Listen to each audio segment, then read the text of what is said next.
Hello, everyone. Thank you so much for joining us. We're excited to discuss teen mental health today. Like I said a moment ago, we have a very packed agenda, and I'd like to welcome everyone on behalf of Dr. Fitzgerald. Unfortunately, she had a family emergency, so she's not going to be joining us today, but she's with us in spirit. So today we're going to hear from several experts about what they're doing to impact teen mental health in a positive way. Being a teen is hard, as all of us can probably remember. And we're going to kind of revisit our teen years towards the middle of the meeting. So I hope all of you stick around so you can join us in a fun activity.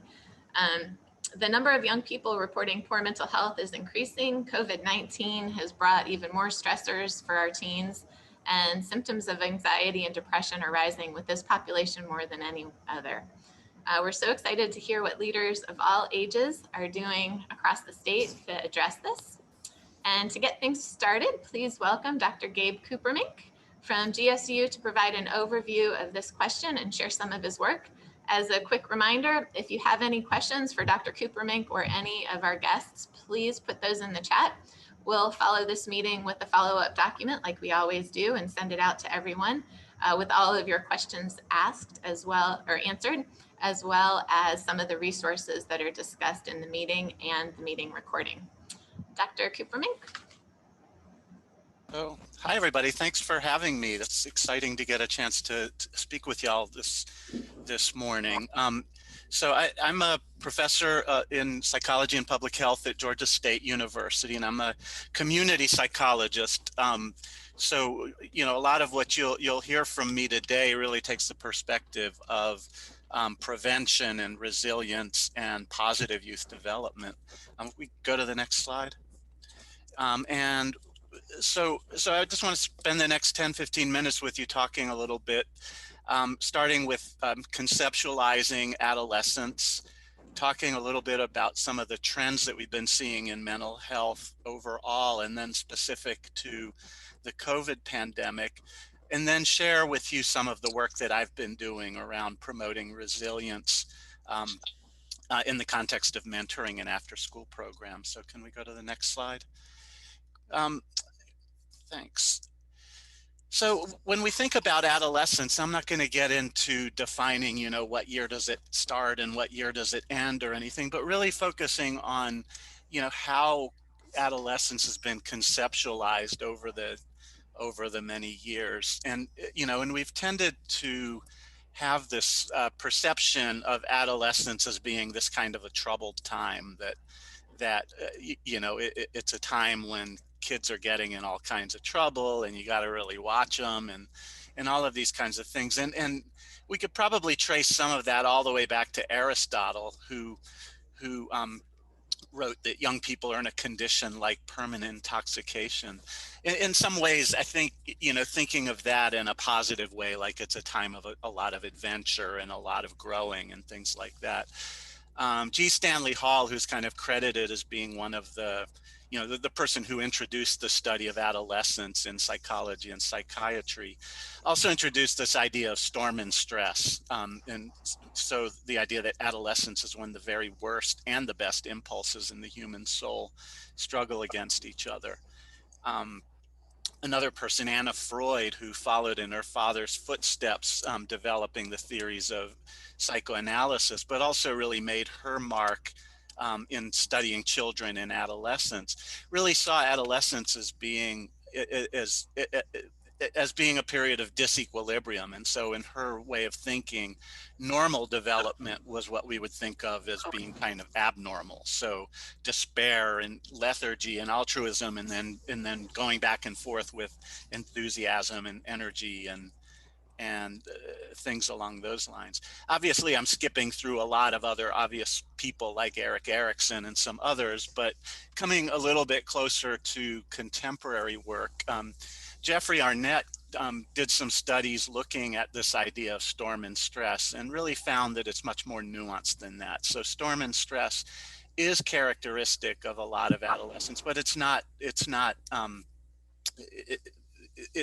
given. That some adolescents experience storm and stress, but others really don't. And it's much more nuanced than this idea of adolescence just being a troubled time. And then finally, Karen Pittman, who is one of the leaders in bringing forth this movement of positive youth development. The quote that's attributed to her is this idea that problem-free is not fully prepared. So when we spend a lot of time thinking about treating problems or preventing problems, that we're really not doing a full service to young people, that we really need to be thinking not just about how we prevent problems, but how we prepare them to be happy and productive adults. Next slide, please. So a few considerations to get us going for the next few minutes. First is the idea that mental health problems in adolescence are largely preventable. A lot of the problems we see in adolescence are behavioral and related to issues around identity development, around connectedness to adults and peers and things like that, that we can work on and prevent a lot of problems. Another issue with this is that, we often think about early detection and early intervention, with the idea that a lot of people come away with that if we didn't find the problem early on, by the time they were in elementary school or whatever, now it's too late. And that's really not the case. It really still is possible to reduce risk and promote resilience during adolescence. And I'll show you at least an example of that today. We need to pay attention when we think about mental health, whether we're treating it, whether we're working in prevention. We need to pay attention to normative development. So what are the behavioral, emotional, biological changes that young people are going through? And in my work, I tend to focus on these two areas, the first being autonomy or self-definition, so the development of self, of becoming, who you are, becoming an independent person, and relatedness or connectedness, the relationships you have with adults, with peers, and so on. And then we also need to pay attention to the environment, the who are the parents, guardians, peers, other adults, like teachers and mentors that young people are coming into contact with. The what, one example of which being social emotional learning. So what access are young people getting to things that teach them, how to refuse negative behaviors, how to regulate their emotions, how to make friends, how to resolve conflicts, things like that. And then also the where, the schools, the religious organizations, and so on, after school settings, where development is happening. So, yep, that next slide, perfect.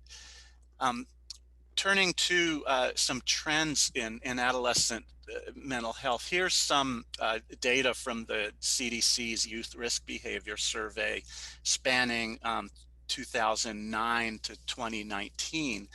And I've graphed a few different problems here. And what you see in red is an increase in persistent feelings of sadness or hopelessness. So kind of a marker of depression that we saw from an increased pattern from 2009 to 2019. And then down below in yellow, a similar increasing pattern of suicidality. So these are really serious concerns that were going on in that decade before we saw the pandemic. And we'll talk about the pandemic here in just a second. I also added illicit drug use and bullying because, we really need to think about adolescent mental health broadly and not just focus on the 2 or 3 things like depression, anxiety, and so on. But bullying stayed pretty flat during that period, and drug use actually went down. So the picture isn't all a dire picture, but nevertheless, this gives us some background for thinking about what's happened during COVID. If we could go to the next slide. So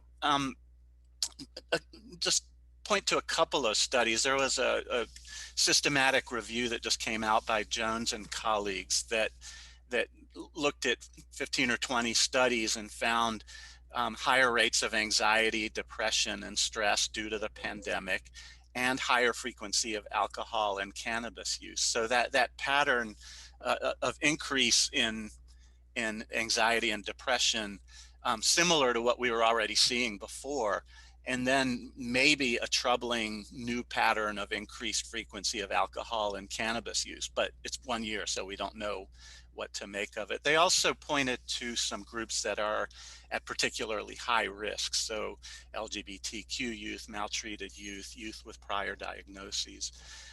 They also found that there were some important protective factors for young people: social support, coping skills, quarantining, and having, fruitful discussions with parents.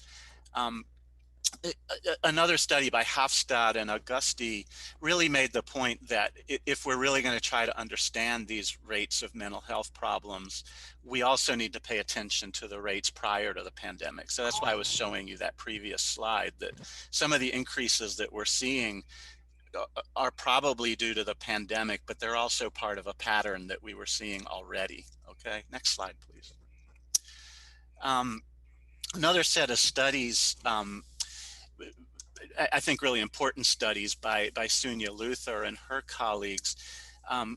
They had done a large scale survey prior to the pandemic, and then were able to survey 2,000 adolescents in the first couple of months after the pandemic, and then also conduct some interviews with teachers in trauma-informed schools. And they actually found lower rates of clinically significant symptoms in those first couple of months of the pandemic compared to their previous survey with a very similar sample. So there's some indication that at least early on, young people were finding ways to cope and manage with things in the pandemic. Again, just the first couple of months. What I think was really important about this study is some of the things that they found were correlates. So young people were reporting that they were really stressed about their parents and their well-being. And also, worried about were they going to be able to get the support they needed from them, and so on. The usual concerns about schoolwork and college, worries about their family's well-being, and they really benefited from positive outreach from school adults. That other study where they interviewed some teachers really brought forward this idea that the parents and teachers are also going through significant stress during the pandemic too. And so if we're going to pay attention to adolescent mental health, one starting point is how do we address the mental health of the parents and teachers as well. And that's a message that she's really been taking on the road and really making a big point about this. And as somebody who's been teaching for a while, I can tell you I'm pretty exhausted and can't wait to get on vacation here. Okay, so let's talk about resilience. Resilience really refers to this idea of positive outcomes despite exposure to significant adversity. So it doesn't mean necessarily doing great. It means doing good enough, not being depressed, not failing in school, meeting everyday expectations. And one perspective I really love is, Ann Maston has really made the point that resilience is an ordinary process. Resilience happens when we have access to our personal assets, things like a sense of efficacy, a strong identity, and orientation to the future, and then access to resources in our environment. So for adolescents, we're talking about things like having adult mentors, supportive teachers, opportunities to gain skills and things along those lines. And then I think one thing that the pandemic has really brought to light is this idea of community resilience, that, the ability not just of individuals to bounce back, but also the ability of communities to bounce back. So we've seen this a lot in studies of recovery from natural disasters and climate change and things like that. But I think it also applies to how do families and communities bounce back through a pandemic or after a pandemic. And one of the really important things from that is that the supports that were in place before the events are going to be important predictors of post-adaptation, and we'll come back to that idea. And then also the idea that the settings where development happens are really important. So we can't just pay attention to individuals, we also have to pay attention to the settings. Let's go on to the next slide. And I'm just going to run really quickly through some examples from 3 studies that I've been involved in having to do with mentoring and after-school settings. Next slide. So the first is a mentoring program that I've been working with for a long time with a group based in San Francisco school district called Mentoring for Success. Next slide, thanks. And this program, Project Arrive, is a program that really targets entering 9th graders who have been flagged as being at very high risk of dropping out of school. So because of low grades, poor attendance, or other sort of social risk factors like foster care, special ed, unstable housing, etc. And it's really a program to facilitate the transition to 9th grade. So they work in groups of about 6 to 8 kids with 2 co-mentors who are usually school employees, and they just meet throughout the year, providing support to the mentors and some curricular materials, but it's not a very strict curriculum. Next slide.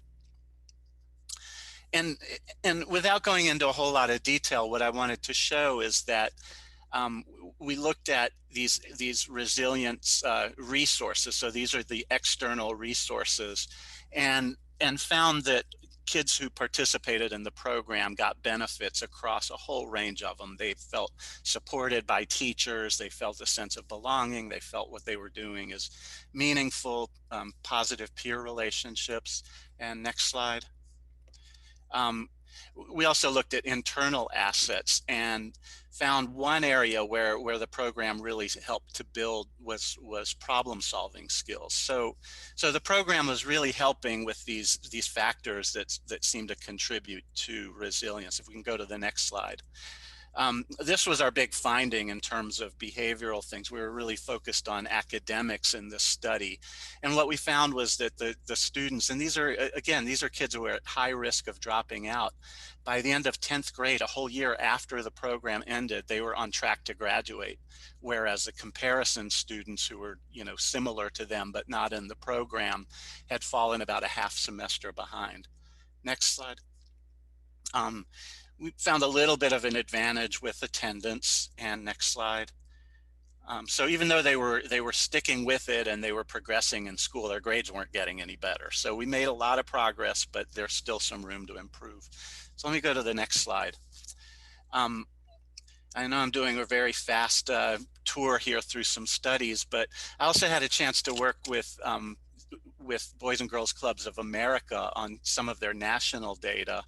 And if we can go to the next slide. So most of you are probably familiar with Boys and Girls Clubs. It's huge, right? They have more than 4,000 clubs, serve more than 4 million young people each day across the country. And one of the things they really focus on is what they call club experience. So it's really a way of thinking about the quality of the experience that young people are having from their point of view. And its quality in terms of, are they experiencing positive relationships, feeling safe, having fun? Do they feel like they belong?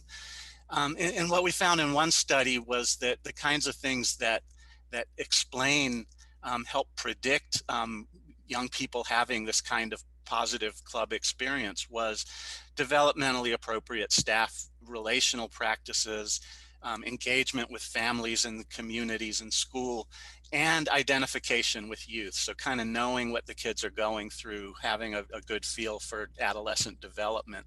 Those were the kinds of things that were predicting a positive experience. And then subsequently, we've been able to do some longitudinal research with that and found that club experience predicts improved academic outcomes, citizenship, and healthy lifestyle. So go to the next slide. Oh boy, and we also did another study, next slide, working with Georgia Department of Education developing some evaluation processes for their 21st century community learning centers. And COVID happened right in the middle of our work, and we were able to shift to talking about to what happened in programs that were able to shift to virtual programming. And just a couple of points here. I know I'm short on time, but about a quarter of the youth, even in programs that were providing virtual programming, about a quarter of them did not feel like they had reasonable internet access. And internet access was sort of the key feature of being able to access those virtual programming. In terms of the quality of the experience for those who were able to get to it, internet quality still mattered. But also, you know, thinking back to that community resilience idea, the supports that they had prior to COVID, the help that they were getting, and the sense of belonging that they had really seemed to be driving their experience of quality. And then overall, the youth who were participating in virtual programmings were telling us that they were able to concentrate, they felt connected, they felt a sense of belonging, and strong support from adults. The one area that seemed to be very problematic was interaction with friends. They weren't really getting a lot of opportunity to interact with friends. Next and last slide. I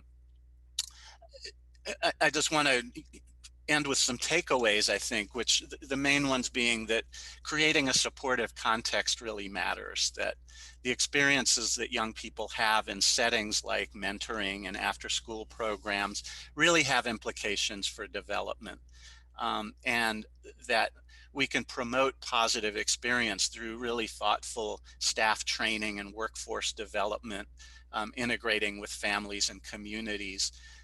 And providing opportunities to build assets in those kinds of resources. And then so finally, just to end, I would say that given adequate resources, including those opportunities, including supportive and nurturing settings, and including access, we find that young people are able to adapt and even thrive. So that's it. Thank you. Thank you so much, Dr. Cooper Mink. Just a reminder to everybody on the call, we will have all of these slides posted on our website as soon as the meeting's over. So right where you found your agenda, you can also find these slides once we hang up. So we're going to hear from Tara Hall and the Interfaith Youth Alliance Social Justice Academy. First of all, thank you for inviting us to present today. The Interfaith Children's Movement is an organization that's been around for 20 years. And we started off as a group of advocates from the interfaith community who decided something needed to be done to care for Georgia's children.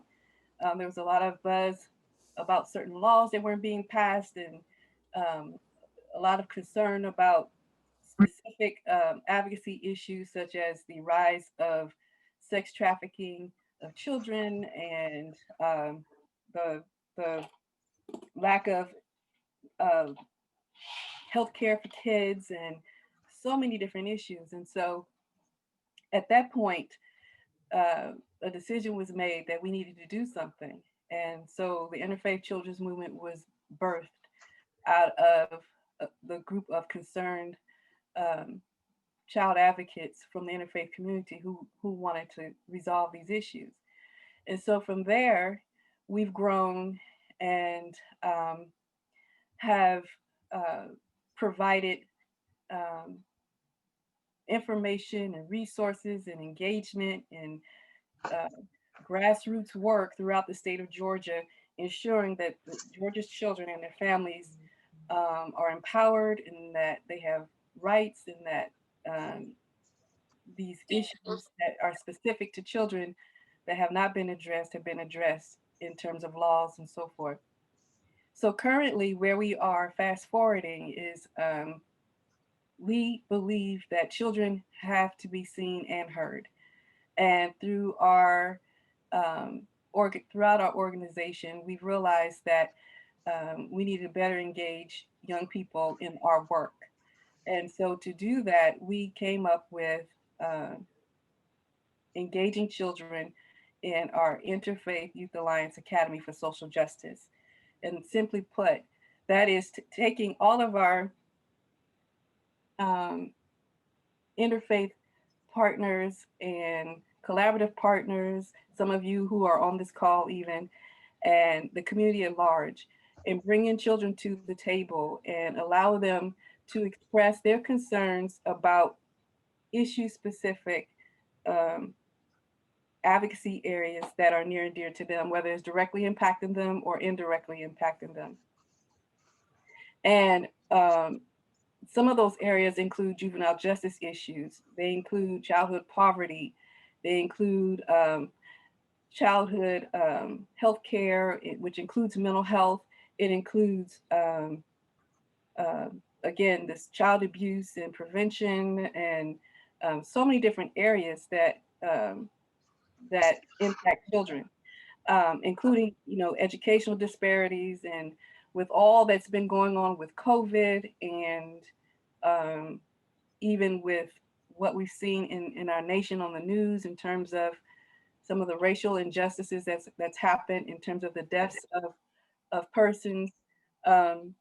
We want to give kids a way of expression of how they feel and what's important to them. And not only that, but creating solutions, having them create solutions with us as adults, mentoring them and providing them the support. You can go to the next slide, please. So why do we do this work? Well, as an interfaith community, we believe that our faith calls us to care for children. And we believe that children are our future, but they're also here now. And what can we do to help bring their voices to the forefront? And our beloved community is all of us. It's our interfaith community. It's our direct service community. It's law enforcement.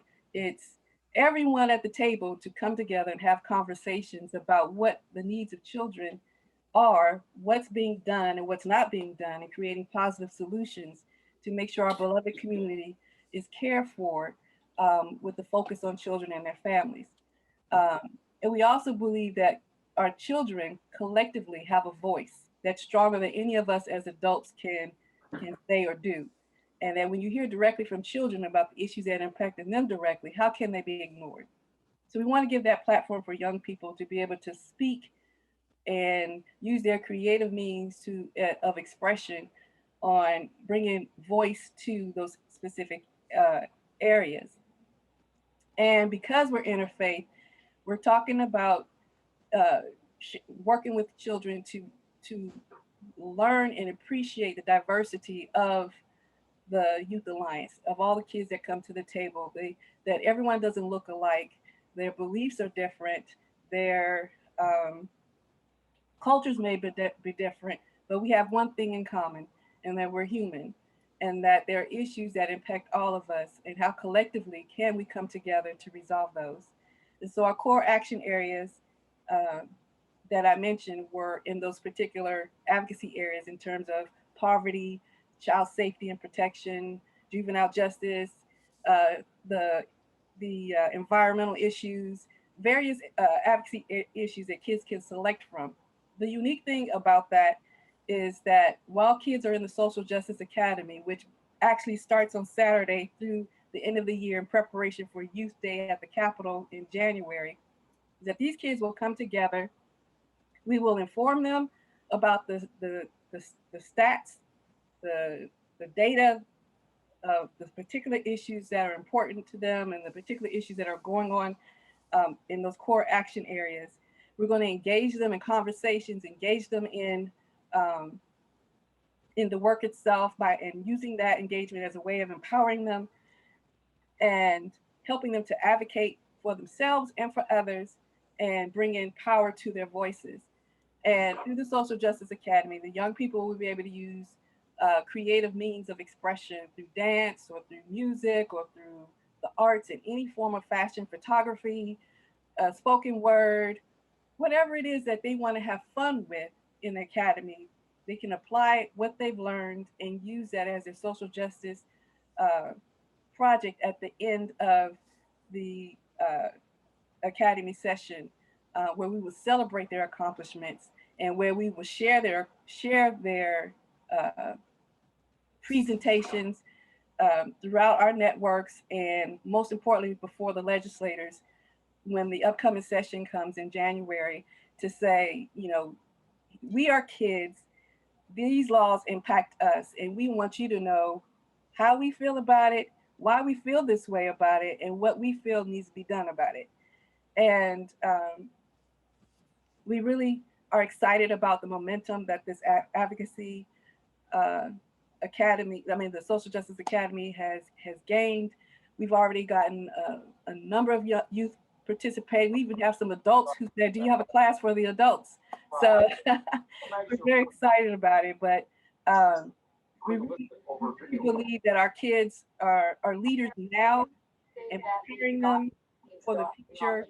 They will be able to continue. We'll be able to continue. They'll be able to continue this work even as adults, um, as future leaders in, within our communities. Um, you can go to the next slide. So just in an overview of what I just said, our mission and vision is that we know that we care about Georgia's children, and our faith calls us to care for those children, and that children um, need to be seen and heard, and we're giving them that platform, and that we were going to provide them with the foundational knowledge of the issues that impact them. We're going to give them that pathway to advocacy. We're going to engage them in civic engagement, and based off everything that they learn, the kids will be able to do an advocacy service project, either individually, collectively, or however they want to do it. They'll graduate from the academy, and we will present them with their projects, and ultimately we'll celebrate them as change agents today and in the future. And so that is one of our initiatives that we're working on. And for those kids who um, aren't able to participate in the academy, it's totally free. There's no charge. We have other areas within our Youth Alliance for engagement. We have our youth video project where kids can still use the creative arts to present projects through the video project that will be showcased, especially as we head towards the legislative session in January. We also have an initiative going where we're working with youth to participate in our Youth Advisory Council, and so much more. You're welcome to go to our website and learn more, or contact me directly.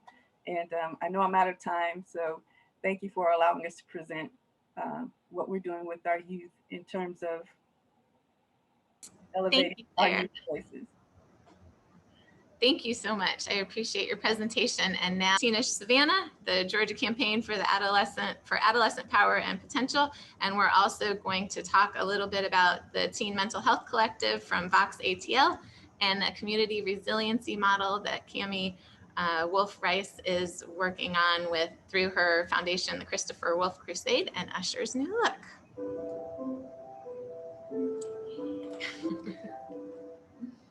This was an idea that was actually generated by our wonderful youth. We had decided to have a youth symposium, and we gathered some juniors from several of our local high schools, and we had about 20 youth, 25 youth who came, and we did a day together, and we talked about suicide prevention, we talked about mindfulness, we talked about destigmatizing mental health. And in those conversations, we looked at how we could create wellness ally clubs in their local schools. And these were the youth who were going to start those clubs. And that was in February of 2020. And so something else happened in the end of February of 2020, which was the pandemic. So once that happened, we regrouped, and we got the kids. It was, I think, Jeff's idea to get them all on via Zoom. And we got them on, and we told the kids about how I saw Lester Holt with NBC News was doing this Kids Nation. And I said, would you guys want to do something like that? And they said, yeah, we want to do a podcast. So these wonderful youth, and I can't even tell you how wonderful they are. Well, I could, but it would take the whole time. But they came up with the graphics, the names. They came up with the topics. They are just brilliant. I mean, they're 16 and they talk about things like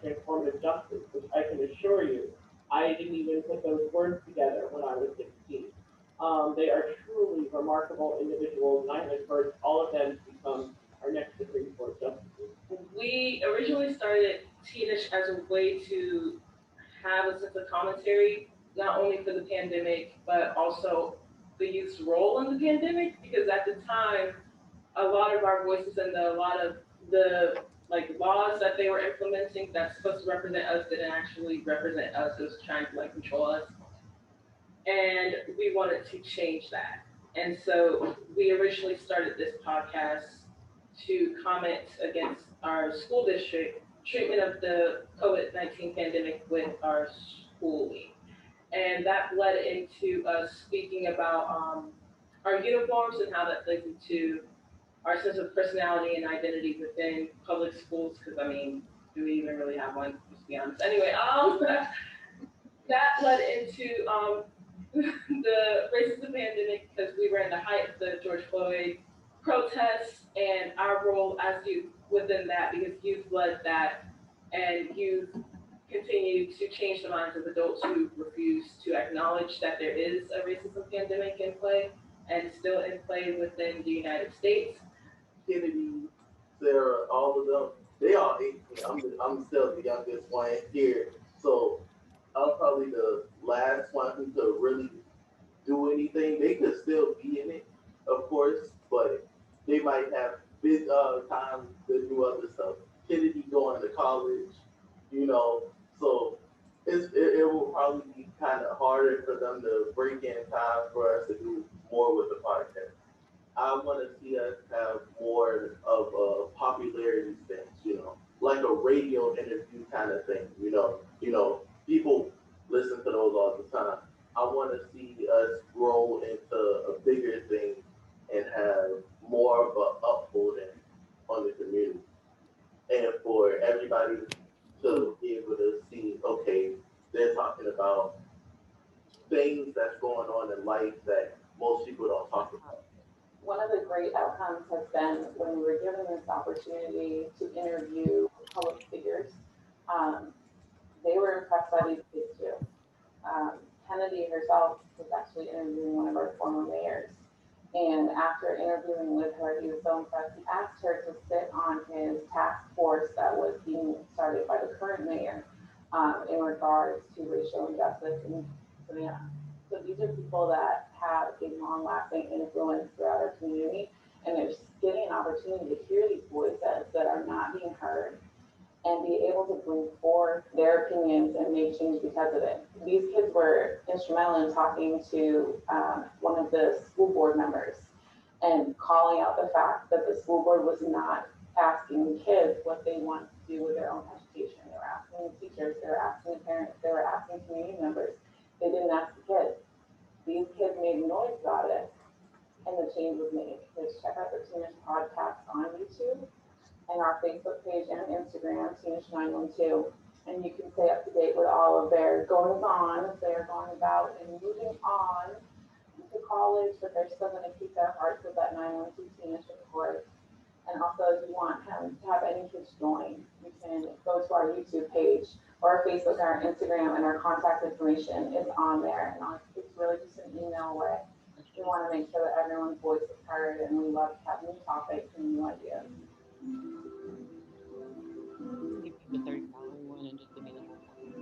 I am Ronald McNeil, President and CEO for the Georgia Campaign for Adolescent Power and Potential. For over 25 years, GCAP has served as a leading organization in improving the overall health and well-being of Georgia's youth. The foundation of our evidence-based strategy is to ensure young people have the knowledge, information, skill, and motivation to make healthy choices. Choices that maximize their potential and protect their future. Teen pregnancy prevention and comprehensive sex education has been a strategic focus for our organization since its founding in 1995. The teen birth rate over the last 25 years has been reduced by more than 70%. However, teens in Georgia continue to face a myriad of challenges that threaten their healthy development into adulthood, and social, emotional, and mental health issues are at crisis levels. It is our goal at GCAP to educate, empower, and engage the entire youth support ecosystem to better meet the needs of teens in our state. Research and best practices show that comprehensive sex ed and teen pregnancy prevention are critical in improving the social, emotional, and mental wellness of youth. And in many cases, this trifecta is linked to a young person's future success. Whether it's in providing young people with information they need or addressing peer pressure, self-esteem, or coping skills, social, mental, and emotional wellness has always been at the core of GCAP's work to empower teens in Georgia. Well over 3 decades of research clearly shows that when students avoid early pregnancy, STIs, sexual abuse, and violence and harassment at school, they are more likely to experience positive social, emotional, and mental health and achieve academic success. We use this graphic to illustrate how our work through the GCAP across our 5 focus areas supports so much more than just behavioral outcomes. Self-awareness, social awareness, relationship skills, suicidal ideation, the full range of other social, emotional, and mental health competencies and outcomes are all improved by comprehensive sex education. Improvements occur in the knowledge and attitudes related to healthy relationships, including significant improvements in healthy dating knowledge and skills, as well as improved parent-adolescent relationship skills. LGBTQ inclusive sex education is associated with lower reports of adverse mental health, such as suicidal thoughts and plans among all youth, and a reduction in bullying experiences among sexual minorities. The research here is abundantly clear and undeniable.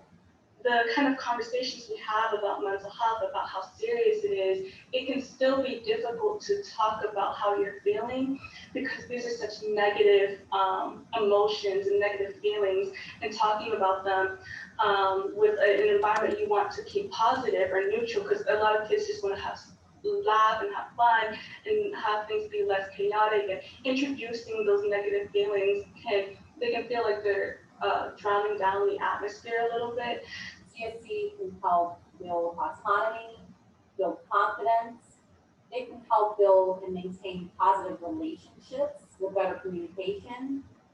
It teaches tolerance, respect for others, empathy. It helps with management of feelings, with self-image.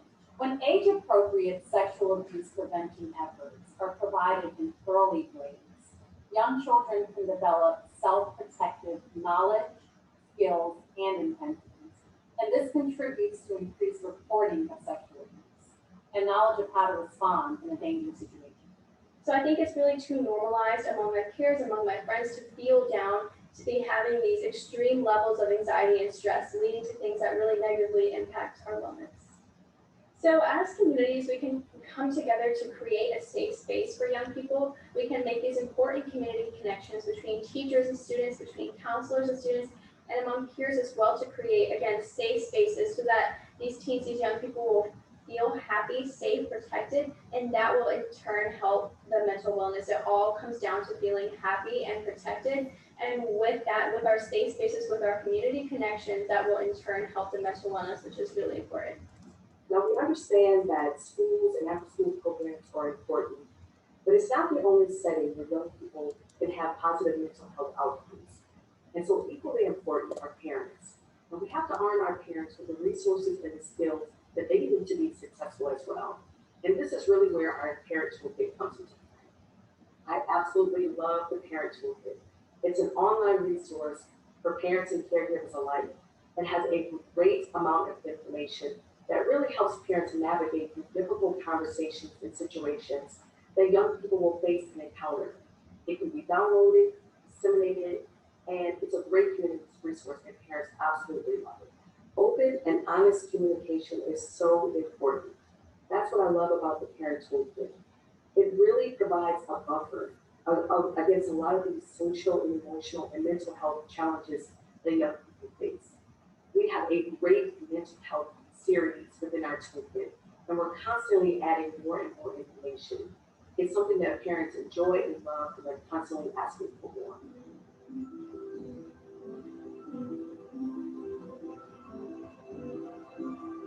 Hi everybody, I'm Zariah. I'm an editor at Box ATL. I'm 17, homeschooled, and we're going to be doing a mental health video. And we are doing what is one idea to bolster teen mental health in Georgia with Box ATL. First off, we'd like to introduce Vox ATL to you. And Vox ATL is a 28-year-old nonprofit organization with 13 teens and 10 adults. We are a teen-led and adult support organization in an effort to uplift teen voices and creativity. Our motto is uncensored but not unedited, meaning that no topic is off limits. We began publishing digitally in 2015, and we published a spectrum of content such as political articles, poetry, videos, comics, podcasts, and so much more. We have host tons of podcasts and workshops and opportunities for teens to be in a leadership position. Vox means voice. Vox's mission is that we are a team-leading youth voice movement where teens from diverse backgrounds create stronger and more equitable community through leadership and uncensored self-expression. And our vision is a culture where teens are creating, leading, and thriving. So for our big idea, our aim is to create spaces for teens to have open and honest conversations with each other. And we want teens to be able to have spaces in which they can feel safe and comfortable when talking about mental health related issues, solutions, or experiences. So why should we emphasize teens talking to teens, especially on an important subject like mental health? First off, it's more relatable for a teen to communicate their feelings to their fellow peers than to an adult who might not always understand what they're going through. Second, teens will feel less alone when they realize that their peers are dealing with some of the same challenges. They can work through it together. Third, teens can create long-lasting connections with their peers when talking together about mental health. This will facilitate peer-to-peer support, which is very powerful in a teen's life. Finally, remember that teens are the experts in their own lives. Vox ATL hosts weekly mental health team meetings to check in, relax, and plan for upcoming mental health content. Usually this time is spent brainstorming original mental health pieces, career fields content, and ways to engage with both our internal and external communities. Vox also prides ourselves in our mental health published content. This content comes in a variety of forms, including videos, podcasts, and written pieces. These are some of the examples of what published mental health content can look like. I feel like for me, the mental health content is a great way to relieve stress and get to know my fellow Voxers and teens in the area. In researching for my article, with the help of the mental health team, you can see my article here in the middle, I learned how many of us are facing the same mental health related issues. Go check these pieces out. Vox ATL also has many forms of mental health support. We implement a social emotional learning framework and have one-on-one emotional support when members need it. We also hold Vox B meetings and weekly Mindful Monday sessions to make sure that we frequently host low-stress safe spaces. Lastly, our connections to community mental health resources and organizations make our programming and support that much more personalized and effective. So a project that we started at Vox this year is a video series called Show and Tell. It's in partnership with the Free Your Feels campaign, and it's held on the Vox ATL Instagram Live every other Friday. Through this series, my fellow Voxer Dinah and I have been talking to Atlanta teens about an activity which helps them free their feels, which essentially means to relax and enhance their mental health. We've had someone who enjoys baking to free their feels, someone who plays the guitar, and even someone who runs their own crafting business. We also talk to teens about why they believe talking about mental health is important and how other teens can get involved with their future activity. Just another way to create open spaces for teens to talk and share experiences. Next off, we have How I Free My Feels. How I Free My Feels videos occur nearly every Friday for the Free Your Feels campaign in partnership with DBHD. It shows a collective of teens and how they free their feels. We look for multiple perspectives and multiple individuals, typically on a bi-weekly basis, on how to cope, manage stress, and take care of your mental well-being from a teen perspective. We promote them on Instagram and with friends and family. That way everyone is learning more ways from teens to free their feels. And we walk away with something new. Also at Vox ATL, we have peer-to-peer PSAs. The mental health content team here at Vox creates PSAs that are team-led, given to peers. These PSAs provide resources and ways to take care of your mental health, such as getting grounded, breathing exercises, and an affirmation challenge. We use these PSAs to provide free, credible, and enjoyable mental health content, as well as connecting with our viewers with resources and organizations to nurture and protect youth, such as the Not OK app and DBHD's website and app. We are partnered with professionals at DBHD with our teams at Vox ATL. Since they're a part of the Free Your Feels campaign, we promote them on Instagram and YouTube, and people have the opportunity to follow along with the campaign. We have PSAs for adults and teens to learn more in effort to play our part in the journey of destigmatizing mental health. Well, Must be a meeting. I'm on a webinar. Address the feelings of boxers in a safe and anonymous way. Sorry to hear that. Yeah. So it is vital to us that we can see where and how our mental health provisions can improve. We will use the data from our teen survey this year to plan for next year's programming. Stay connected with Vox. Follow us on Instagram at VoxRocksATL. Check out all of the content we publish, including all the mental health related content, on our website, voxatl.org. Find us on YouTube for any video content at VoxATL. Lastly, listen to us on SoundCloud at VoxATL. Hi everyone, my name is Candy Wolf-Rice. I'm the founder of Christopher Wolf Crusade. First, I would like to thank Resilient Georgia for inviting me here today to share the work that we've been doing over the last year. Christopher Wolf Crusade is a 501c3. We were founded in 2018, and our mission is to solve the American opioid epidemic by preventing dependency. We teach opioid education and health skills in a hospital setting and also to young people. In addition, I'm also the vice chairman of development for Usher School. It's a 501c3 nonprofit founded by Usher Raymond, and the focus is to provide resources for underserved youth. We start in middle school and go all the way through college and even into the workforce. We became certified instructors with the Trauma Resource Institute with a community resilience model. And it's based on the nervous system regulation and it's accessible to all ages, literacy levels. And the great thing is you don't need supplies and you're able to do it on Zoom. So we've been doing a lot of what we call CREM, again, the community resilience model training on Zoom.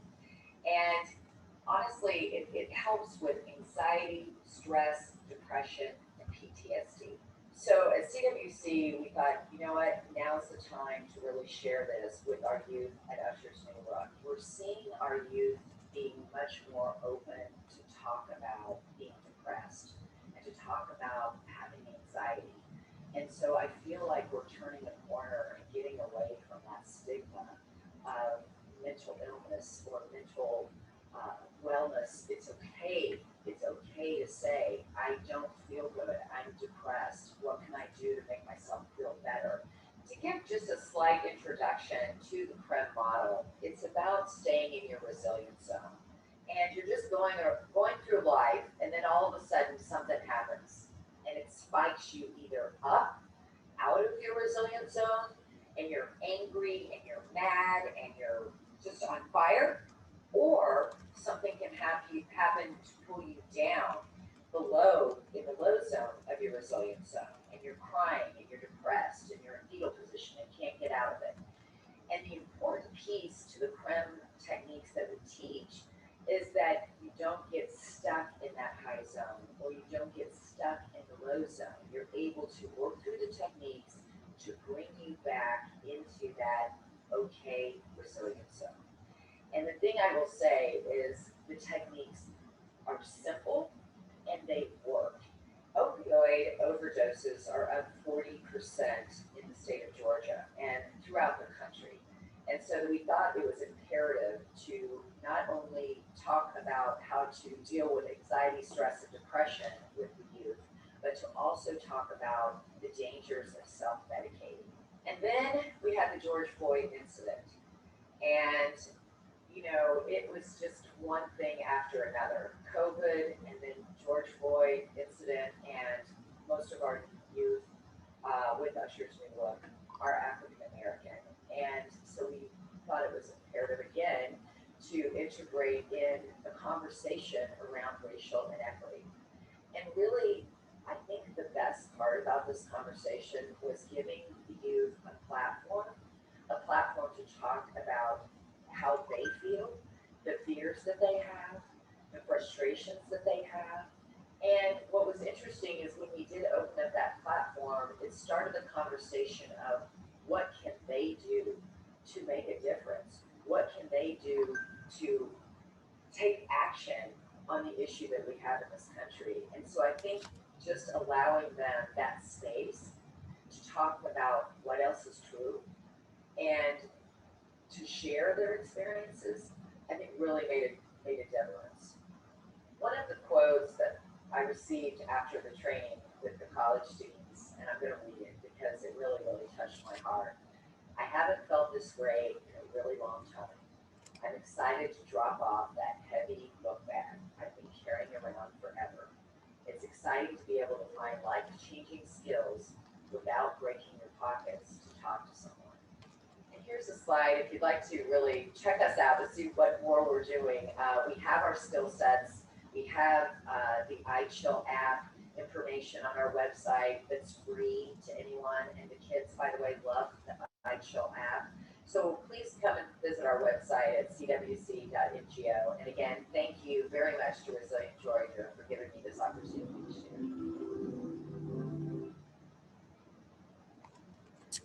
So thank you everyone for your presentations, and we're going to do a very hurried, quick group activity. So I would like for everyone, if you're multitasking, to just give us 30 seconds, and think back to when you were a teen. This can be when you were 13 in 7th grade or when you were 19 as a freshman or sophomore in college. And think about that one song that really just made your heart smile. So we want you to think about, that song when it came on the radio, you and your friends would just scream, or the ones that, at least I'm showing my age, my first CD that I just played on repeat. When I heard Lauryn Hill sing Killing Me Softly, I was sitting in my parents' garage and my life was changed. So if you would think of that song and put it in the chat and blow up our chat. Yeah, what about cassettes? Yeah, it could be a cassette, it could be a record, whatever. But please put that in the chat, blow up our chat, and we're going to make a Spotify playlist out of these songs, and we'll send it to you in the meeting documents. So we are going to continue on, and our next presenter is Janelle Gore from the Confess Project. Janelle?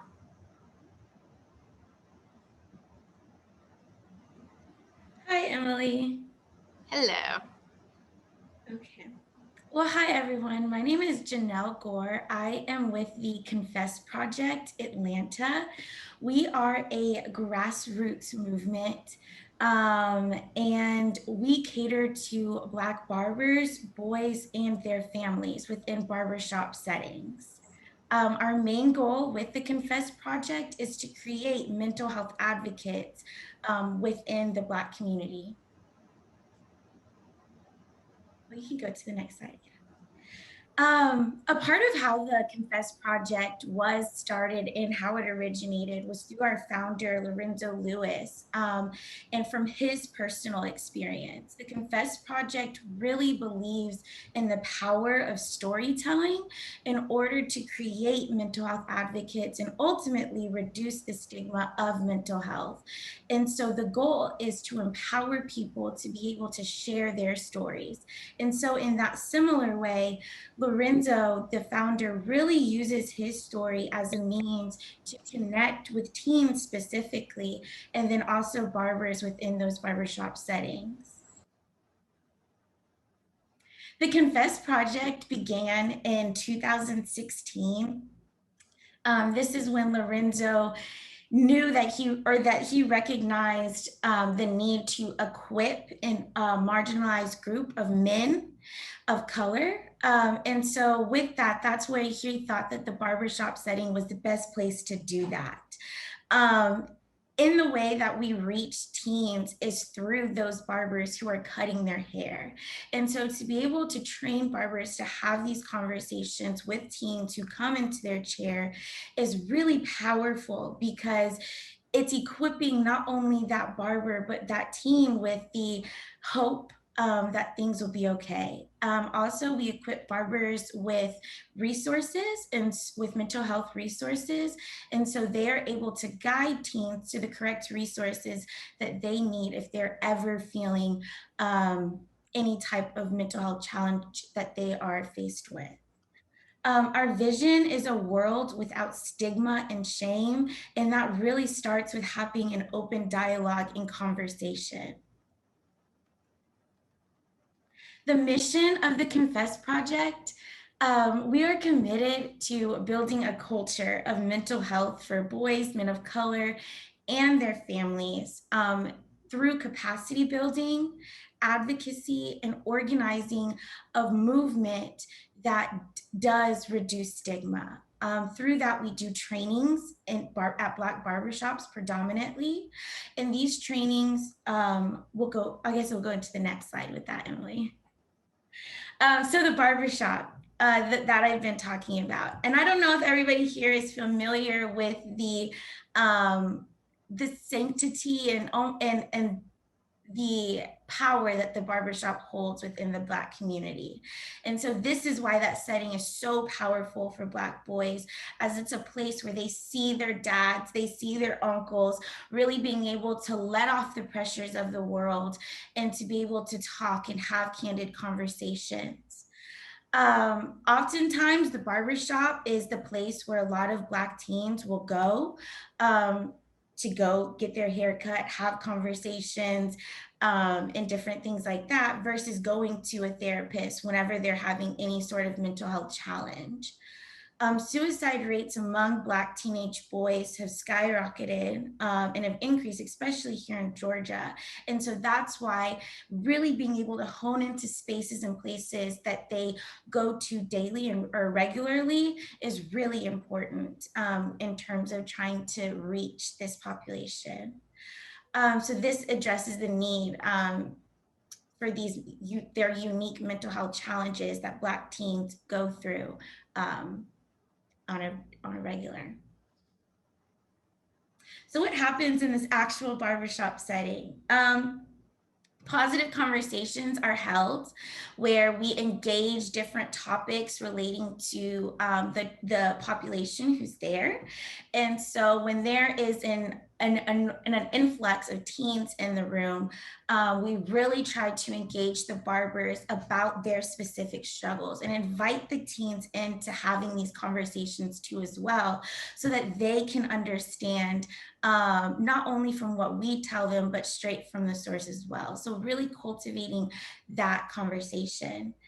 The training becomes a bridge for mental health treatment and access, because oftentimes we know that accessing traditional mental health resources can be difficult for some within the Black community. And so bringing them to a space where we already are, it bridges that gap. Some of the key things that we talk about during our trainings in the barbershop are active communication, training barbers how to actively communicate with the teens in this setting, validation, teaching them how to validate a teen's mental health challenge and whatever they're going through and whatever that conversation is, and teaching them how to do that and what that looks like.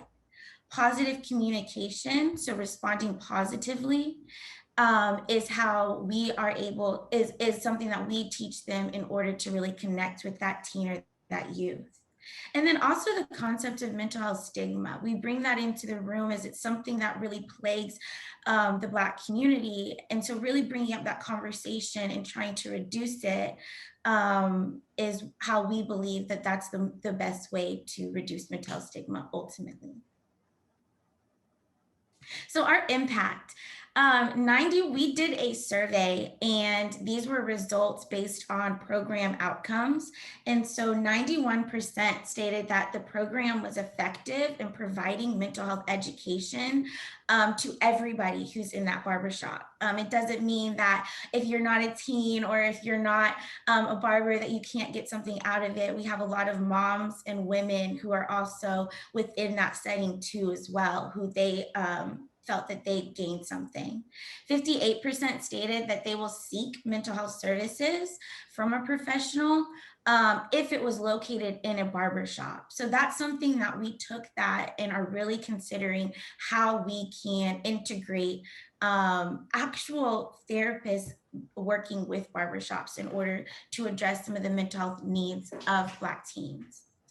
30% men of color wanted to receive professional services for their emotional mental health. And as we know, if the adults cutting the hair are accessing mental health services, then those teens who are sitting in their chair most likely will too.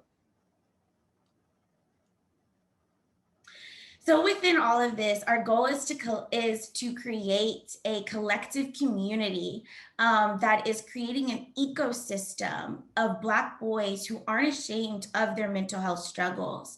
We really are trying to make a ecosystem with Black women, men, children who are uplifting each other and their mental health challenges in order to reduce stigma and increase access to care ultimately. So in the next 4 years, this is just a brief overview of what our plan was, but we originally started out in Arkansas and have expanded to Atlanta, and then recently expanded to Los Angeles. And hopefully over the next course of the 4 years, we'll expand to all these other cities in order to reach as many Black youth as we can. So another project that we are doing as part of the Confess Project, in a way to give back to our community and to still attend to all the needs of youth within the Atlanta area, is we are holding a back to school event. This event is unique in that we are offering free haircuts from some of our partnering barbers, also free school supplies, and then there will be mental health resources that are distributed and talked about at this event. And so if you guys know anybody who would be interested in joining and participating in the event, who would benefit from the event, please feel free to reach out to me. I'll put my email in the link. And then this is, if you guys want to contact us, you guys can reach us at our website or our Instagram and Facebook page too as well. Thank you so much, Janelle. Thank you. And we are going a few minutes over. We hope that you don't have another meeting, and we may cut into a few minutes of your lunch, but we hope that you'll stick around with us. Next, we are going to hear from several more big idea projects, and I will share that right now.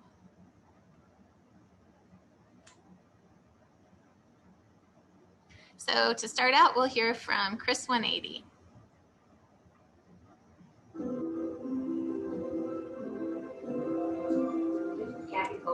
President CEO of Chris 180. Chris 180 is a behavioral health organization at our heart that provides 360 services in accordance with Maslow's hierarchy of needs and the social determinants of health. I want to talk about the SPOT today. The SPOT is the name for our drop-in center for youth. It means supporting people overcoming trouble. So the SPOT, through the SPOT, Chris 180 began to refine our philosophy and approach to providing trauma-informed behavioral health care services for teens and young adults. The SPOT specifically works with youth who are at risk or experiencing homeless and have, of course, behavioral health needs and experience trauma. What we do at the SPOT is we meet kids and young adults exactly where they are. We listen, we engage, we follow their lead, and we use experiential activities and incentivizing learning job skills and other things that are really important to their successful functioning later on in life. One of the really important things that we do at the SPOT is we follow the lead of the young people that we're serving. And so our group sessions are called Hot Topics. And they're hot topics that the youth themselves select. And the therapy that we provide is real talk. We don't have to call it therapy, it's real talk. And what's really exciting is 59% to 69% of our young people actually choose to participate in real talk. I'm going to toss it to Cindy Simpson, who's our Chief Operating Officer at Chris 180, and she's going to talk about how we have expanded the work, and she's going to share our big idea. from the spot, we learned that everything is about engagement and engaging youth and teens on their level. Because we know teens listen to teens more than anybody else. Okay? So from the spot, we created a substance abuse program through a Simpson grant. And that is not a residential program, but it's a day program, day treatment. So, and anybody from the cabin, Fulton County, can participate. Our counseling centers people are used to our treat program. But I think the biggest pieces that we're looking at is when we look at the communities in the metro Atlanta area, especially the low-income communities and high violence, high crime rates. So we're really looking at how do we work with the entire community, but focused on teens. So again, it's around engagement. It's around how do we divert them from juvenile court and to the jail, and how do we get them back on the right path? But it's all through engagement, and they choose voluntarily or not to participate in behavioral health. What they'll learn is about their own trauma, but it's also teaching them how to help others. And I think that's a real key as we move forward. The other thing we've done is do healing circles. When a traumatic event happens in a neighborhood, we automatically move into a healing circle, but that's been centered around adults. So let's do that with students too. Let's do that with high school students. And they can run healing circles at their schools. So if you need more information about Chris 180 or about the Chris 180 program, just go to our website, chris180.org. Thank you.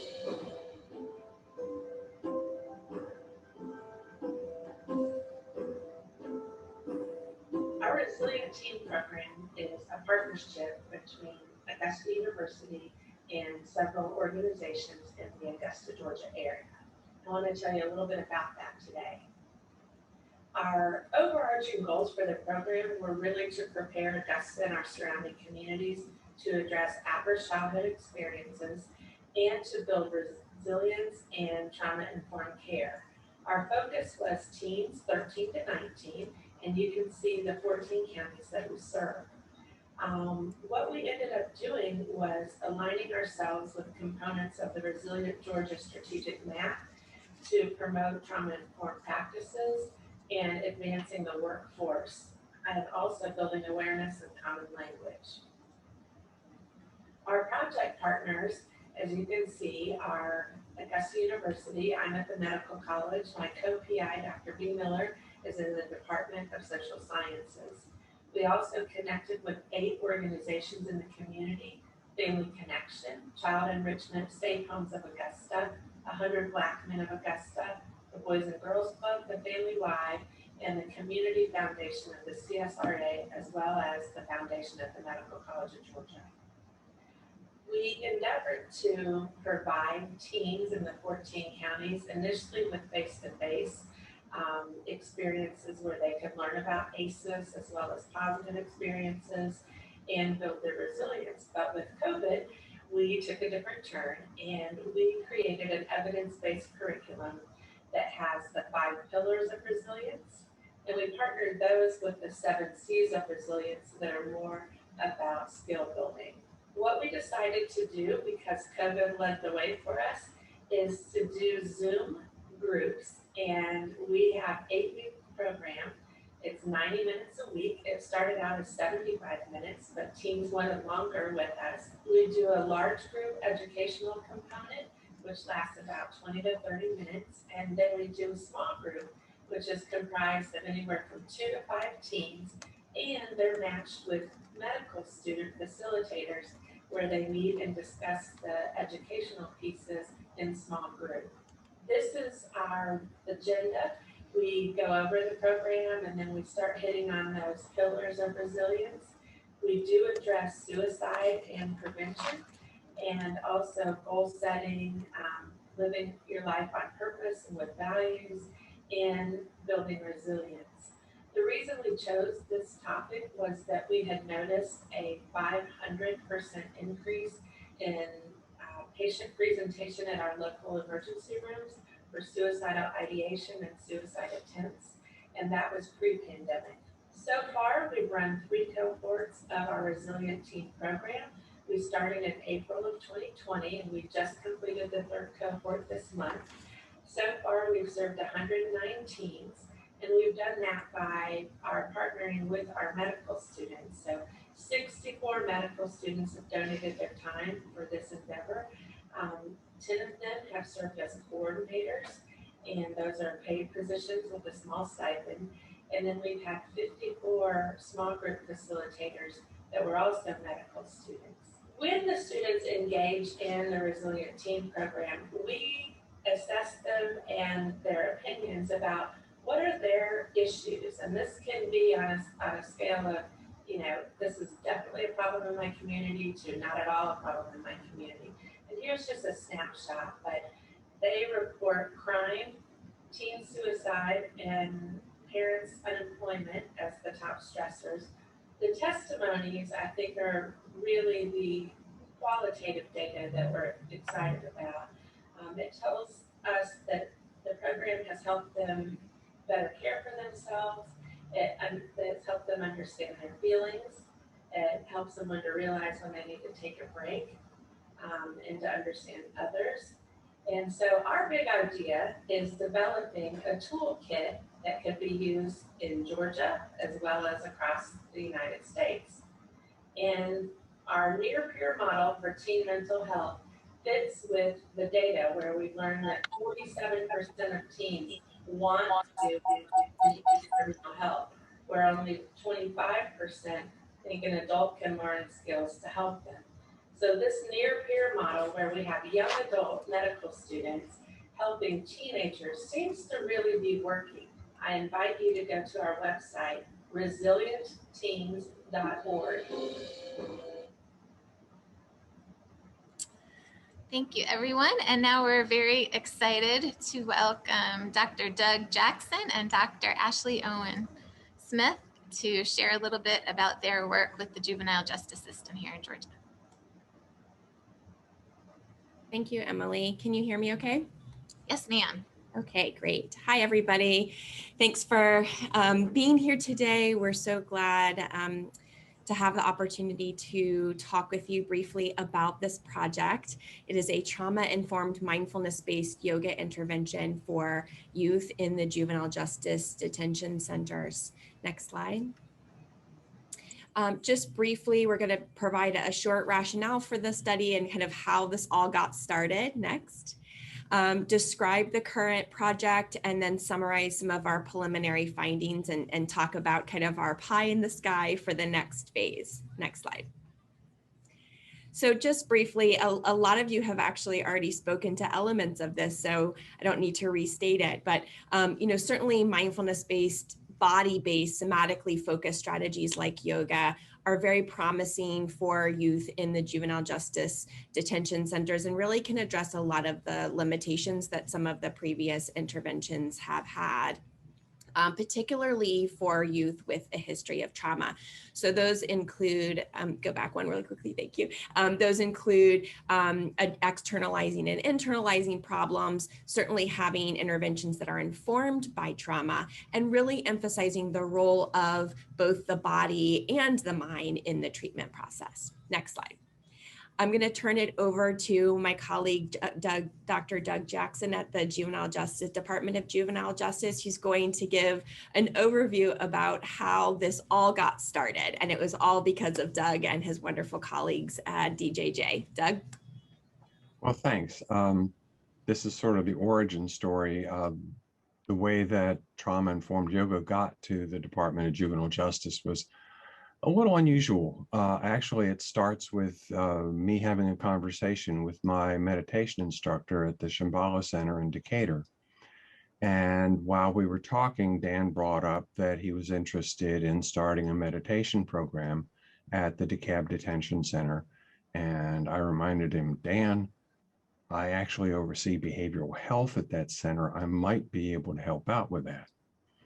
So we got together a potluck dinner of like-minded people and lots of good ideas came up, but all of the ideas had the following format: good idea, comma, but we'd have to do this first. So everything seemed to be contingent on everything else. And Holly Smith from Centering Youth got a little impatient with everybody getting nothing done. And she said, look, guys, I already provide, Centering Youth provides yoga, trauma-informed yoga at the DeKalb Juvenile Court, at the Fulton Juvenile Court. We have an established program. It's well received. You get me clearance and I will start groups tomorrow. And I'm like, well, okay, that's the starting point. So set up meetings with the director and with Holly, and we got a pilot started. Actually, that happened the morning when Snowmageddon happened. And I was skeptical. I was really wondering, would 14 to 17-year-old kids from South DeKalb actually participate in yoga? So I went to observe a program, and they had their sessions in education, and the classrooms have got big windows in the hallway so that security staff can easily monitor what's going on. And I was watching the session, and it seemed to be doing pretty good. And the then captain of security walks up, and she kind of walks up over. Well, Dr. Jackson, those are the worst behaved kids in this center. And they're doing fine. And it was at that very moment that I went, yeah, we got something special going on. This is going to work. So, Ashley? Doug. So that was kind of the beginning, and kind of shortly thereafter, Doug and I worked on an NIH grant together, which was funded, and this grant really was serving to evaluate this yoga program and really focus on the impact that it has specifically on self-regulation in young people in the context of the juvenile justice facilities. Next slide. This is just our study team, just to acknowledge all of our partners. It does take a village for sure. Next slide. So our project has two phases, a pilot phase and then a full-scale feasibility phase. We've already completed the pilot study in 3 of the Department of Juvenile Justice facilities with 30 youth and offering what we call the TIMBY, trauma-informed mindfulness-based yoga sessions 2 times a week. Next slide. And this is just to show how many average sessions the youth attended. And we did do interviews with the youth. So just a few notes about what they thought about the classes when we interviewed them. They felt that the classes were the right length, if not should be longer. They really seem to want them to last longer. They did say they wish the environment was quieter, which I can certainly appreciate. Next slide. So we asked them how they thought the yoga was helping them. Many of the youth talked about feeling more calm and more relaxed. So just a few quotes to share with you. And I won't read every single one, but I love the last one here where one of the youth said, I feel like it helped me through the days and stuff. I can be in my room and do it. I be relaxed. They be like, what's wrong with you? I'm like, I'm good. I'm relaxed. I've been doing yoga. With who? Myself. And I think this underscores how often it did occur that youth would take classes and actually go back to their rooms and practice on their own, which was really amazing to hear. Next slide. Another thing which we were happy to hear was that they really expressed that they felt like it helped them with emotion regulation, saying things like they don't get as mad as they used to, that it really helps them with, breathing, calming down. One youth said that he would rather sit in the middle of the gym and meditate than play basketball, which was like mind-blowing to me. And then this last quote here, a youth commenting on how easy it is in the facility to get dysregulated basically, and how much the yoga helps him, that he just goes straight to yoga as kind of a tool in his toolbox for coping with that anger. Next slide. And then finally, some of the youth talked about it helping a lot with stress and anxiety. It helps them cope with stress. It helps them with their breathing. They know kind of how to get rid of stress or kind of manage stress. And then several youth talked about sleep, that it has really helped them with kind of regulating their bodies when it's time to go to sleep at night. Next slide. As I mentioned, the next phase is the phase we're currently working within, and it's our main trial with 100 youth at 4 facilities. We are delivering the classes virtually still at this time, although we have one of our teachers going back to one of the facilities in person this week for the first time since COVID. And just wanted to show all of you what instruments we have in terms of our pre and post surveys. You can see the list of constructs here. Our primary outcome of interest is self-regulation and impulsivity. And we will continue to do qualitative work as well, interviewing not just the youth, but also the staff at the facilities to really get a sense about how they are feeling about the yoga classes, their perspectives about implementation barriers and facilitators, as well as their perspectives about how they think yoga is influencing the youth with whom they're working. Next slide. In terms of next steps, kind of a mix of short-term and long-term, some pie in the sky ideas. Certainly more concretely, we're hoping to do a larger scale trial, potentially with even offering more yoga sessions per class. That's what the youth are asking for, more sessions for longer duration, and potentially exploring some kind of randomized design. That's really where the science is the weakest in terms of documenting efficacy. And so that's a longer term goal in terms of funding. Certainly we've learned a lot about implementing yoga virtually over the last year. We've moved to a virtual implementation of the yoga classes. That's really been a mixed bag in terms of how well that's gone. There have been a number of challenges related to technology issues, safety and security, confidentiality and privacy issues delivering yoga remotely with video. So I think we're still thinking about, what is the optimal way to deliver these yoga classes.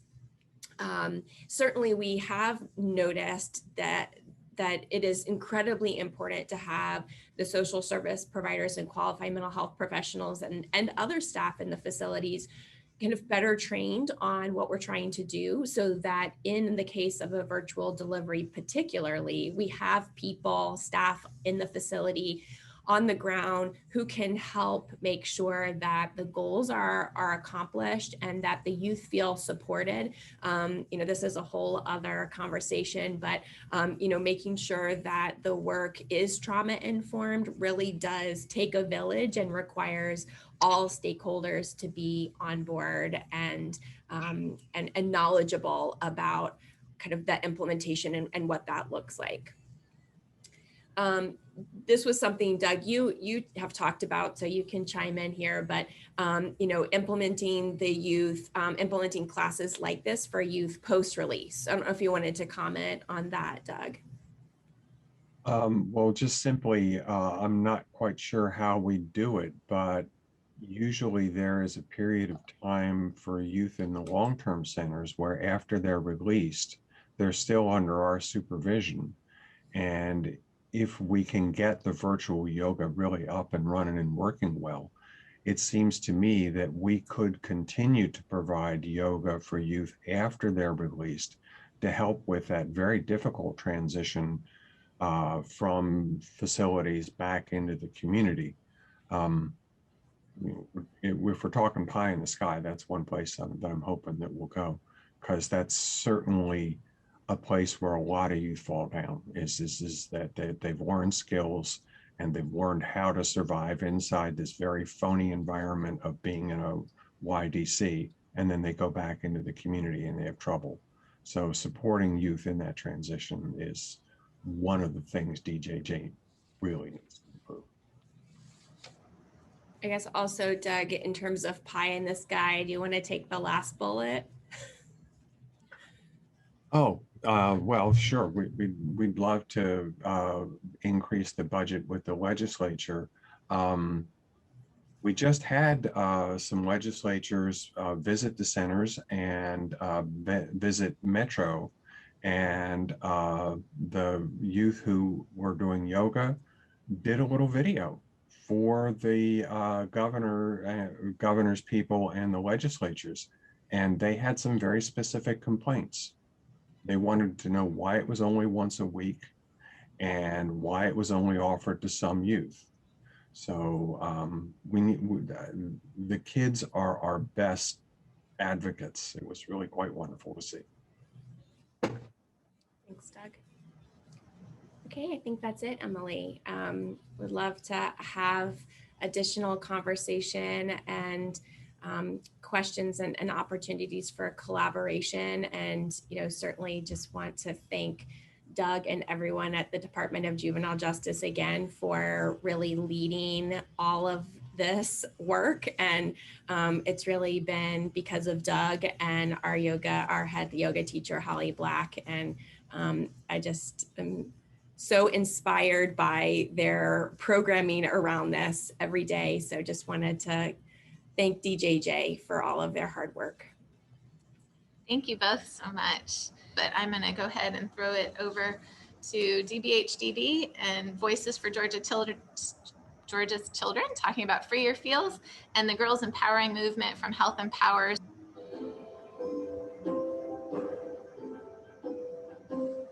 We are a comprehensive child policy and advocacy organization that works to ensure every child in Georgia thrives. And we do that by advancing laws, policies, and actions in our state that improve the lives of all of Georgia's children. COVID hit, and Erica and I have been talking about a mental health awareness campaign, and we decided that it was the time to do it when COVID was really in its prime time. So we went to the whiteboard and started drawing out everything we wanted in this campaign: reviews, ideas, partners, collaborations with not only school partners, but with nonprofit organizations, Operations for Families for Children, other youth organizations, as well as state agencies. Eric and I have sort of been on this tour, this Free Your Feels tour, on trying to really inform individuals of just our three objectives, which is to speak, listen, and connect. No matter what area of life you look at as a child, what system you look at, education, healthcare, no matter what, mental health needs rise to the top every time. And across the board in mass, those needs are not being met. And overwhelmingly, when we talk to young people across the state, whether it's the youngest of Georgians through those going into adulthood, they just want to be heard and supported and loved and cared for, and they are feeling overwhelmed. And they need people to listen and to support them. And that's where that concept of Free Your Feels came from, that we heard from young people themselves that they wanted to be able to speak fearlessly and to have those in their lives, whether they be the adults or their peers, to listen judgment free and to get access to the resources they need, whether it's from talk to treatment. Not everyone needs a clinician or a licensed healthcare provider, but everybody needs a safe space to be heard and cared for. And that's what this campaign does. We also know that there are such incredible things happening all across the state and community to support young people. Really incredible things. And so the Free Your Feels campaign, we didn't need to create those interventions. We just needed a one-stop shop, easy access and pathway for people to know that they exist and bring them to their communities and their relationships. And that's what we did. We created the one-stop website. We created the monthly toolkits. And we brought the campaign to social media, which is where we know young people are. They are on social media, and partnered with Fox, HL Communications, partnered with the Student Advisory Committee at the Department of Education, partnered with other youth groups around the state to have them lead that messaging. Youth created the posters that have been downloaded and put up in schools. And that was the other piece, in addition to being where they are every day social media, they're also at school. We also asked them to download 2 apps. One of the apps was My GCal, which is the Georgia Crisis Access Line, as well as the Not Okay app, which is also designed by 2 beautiful and brilliant young people here from the state of Georgia. Those 2 apps give them sort of at their fingertips, because always in their hand, their phone, for them to be able to talk to someone or be connected to treatment. The Not Okay app allows you to download 5 people that are your safe people in your circle, so that when you're not okay, sends a message to them to check on you. This campaign wasn't about us. It was about everyone. We wanted to make sure this campaign could be tailored to any community, any organization, and make it your Free Your Field Friday, make it your Free Your Field Mental Health Awareness Week, but just make sure you're encouraging individuals to free their fields. But we're also asking you to go onto our website, connect to our resources, share our website, www.freeyourfields.org, as well as start the peer-to-peer groups. You can start it in your church, you can start it in your family, you can start it in your school. If you are that coach or that favorite teacher that's coming to you to look to you because you're already in that caring space with them. Young people sharing with you for your field, what has helped them. We have different activations on social media, like give a shout out to someone that's helped you, or say something nice about one of your friends. Like, that's infectious, like and contagious in a really positive way. Freeing your field is part of the intervention.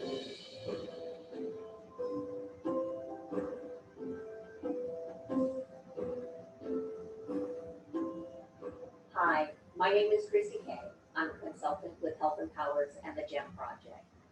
GEM stands for Girls Empowering Movement, a name given to the project by the girls for a statewide initiative to improve middle school girls' physical, mental, social, and emotional wellness while building leadership skills. Since its inception, the project has been built by girls for girls.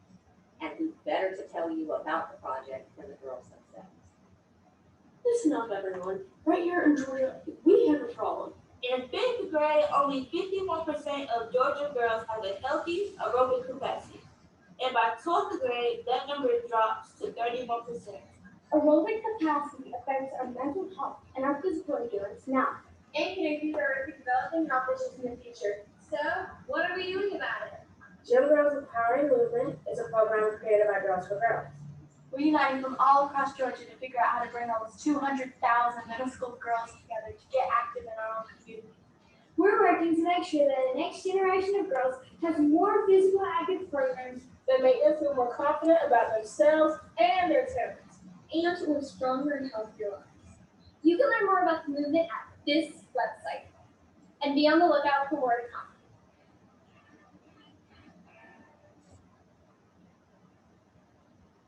Aren't these girls incredible? I'm Jennifer Owens, the CEO of Health Empowers. We are so pleased to be working across the state with partners like the Boys and Girls Clubs, Girl Scouts of Greater Atlanta, Girl Scouts of Historic Georgia, the University of West Georgia, and those girls that you saw just a moment ago to lead the charge to change the trend lines for middle school age girls in Georgia. Please join us, get involved. Find us online at Girls Empowering Movement. You can join us at the healthempowers.org website, but please join us. We can make a difference together.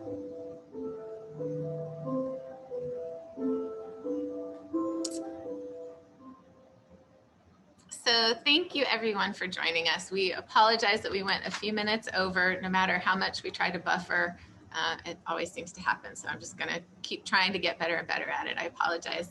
The recording will be sent to you along with all of your questions answered in a follow-up document. We'll also send that playlist that you can download at Spotify, and maybe reach out to some of your friends that you realize have the similar music interests from the chat. I can tell at least a couple people that listen to the same radio station probably growing up as I do, and maybe now too. I hope that was a fun activity, and we hope you all have a wonderful summer. And we look forward to seeing you at our next Resilient Georgia General Meeting. That will be in September, on September 9th, same time. Hopefully time management will be improved by yours truly. Have a wonderful day, and I look forward to speaking to all of you soon. Bye. Thank you, Emily Ann. Thank you.